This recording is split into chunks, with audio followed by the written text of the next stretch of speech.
Producer Mike Jwaya ya kunir and kan yala nyulik kuni chawdit nyal mo kwereal over manger and gaton udut TI promotion promoter Gabi DJ Dot the whole mix master.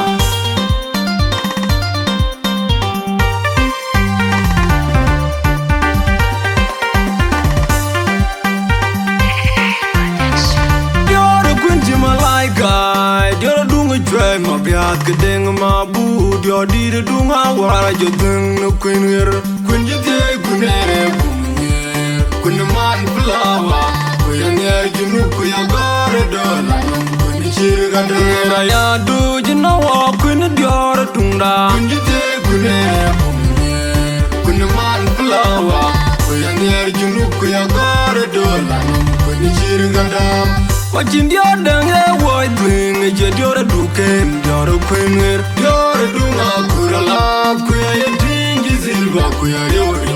non me nyana war ma jamre kundiru on me tanele kuya melum dia jirga dama chuding diam dia ari dia kweli janyo dungita jeng kwener waru dia dunga kurala kuya yetingi zilva kuya yori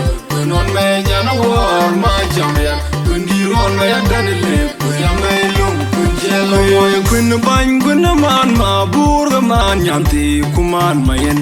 la jang jang ya dingi man ma ya kun jor duken kun dina kun ban kun man dunga kun de burakal la jang jang ya dingi man ma ya kun jor duken kun dina kodi kun ban kun meri ayom nyan maten jalit la jang jang ya dingi man ma ya kun jor duken kun dina kodi akonya dior ba do dog dinga dior dunen dropping the loya yam no kun ra gore tin wani we kan la da jubya de nai kun nyal me di jo dior dali ya wa ja ya du ba ya la du kun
ma biat kedeng ma bu dio di de dunga wara jo deng no kunir kun je te kunere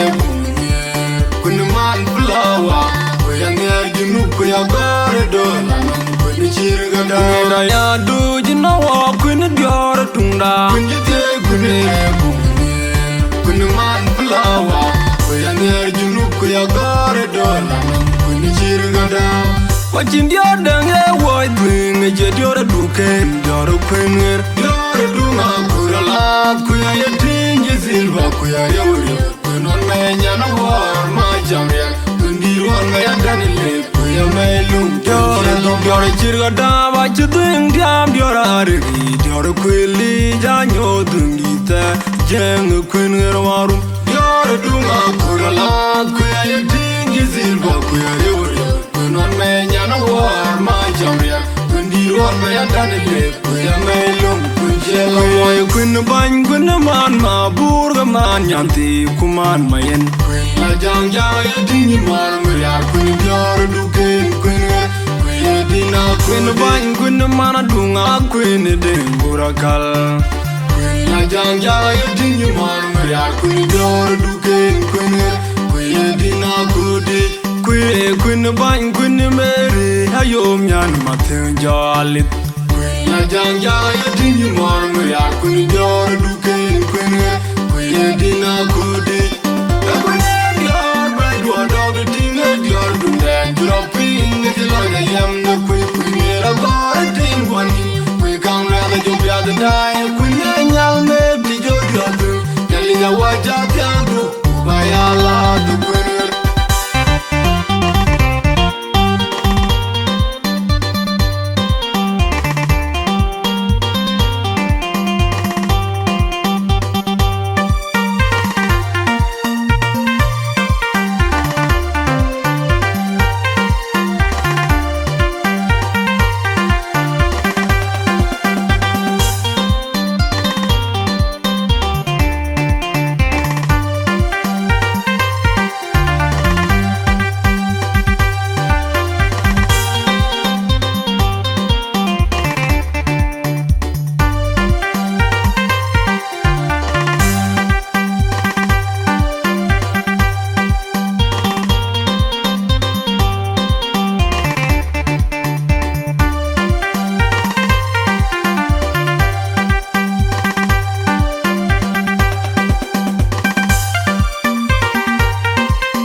Ma biat kedeng ma bu dio di dunga wara jo dung no queen wer kun jite kunere bunye kun man flower ku yang yer junu ku ya gore do kun chir ga da ya du jino wa kun dio tunda kun jite kunere bunye kun man flower ku yang yer junu ku ya gore do kun chir ga da Watching the other way, doing a jet or a duken, you're a queen, you're a dunga, kurala, queer thing is in Bakuya, you're not man, you're a war, my jamia, when you want my attorney, we are my loom, you're a chirgada, what you doing, damn, you're a read, you're a quilly, Jan, you're doing it, Jang, a queen, you're a dunga, kurala, queer thing is in Bakuya, you're non me nyana war ma jamya kundiru on me yadanile kuya me lum kunjelo moy kun ban kun man ma burga man yamti kuman mayen la janja yedini mar ya kun dior du ken kun kuya dina kun ban kun man dunga kun de burakal la janja yedini mar ya kun dior du ken kun